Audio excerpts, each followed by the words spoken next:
আসসালামু আলাইকুম। দেখেন হাদিবেকে যে গুলি করছে সে শুধু দায়ী না, দায় কিন্তু এখানে অনেক ব্যক্তি আছে। শুধু ওনারই যে ব্যক্তি গুলি করছে তাকে তো উৎস করে দিচ্ছে গুলি করার জন্য, কিন্তু এখানে দায় অনেক আছে।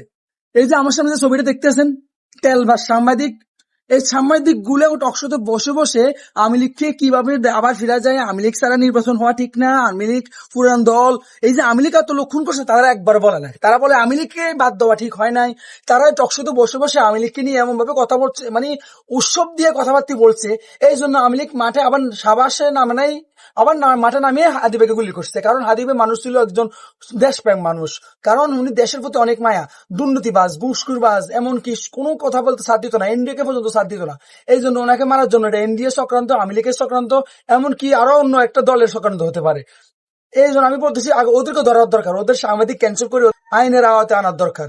কারণ ওদেরকে আইনের আওতায় আনলে সবকিছু বেরিয়ে আসবে। ওরা কার ইনফরমেশন পেয়ে তাকে হাদিবাকে গুলি করে নির্দেশ দিচ্ছে, ওরাই আসল দায়ী। আপনারা যা মনে করেন এটাই সত্যি।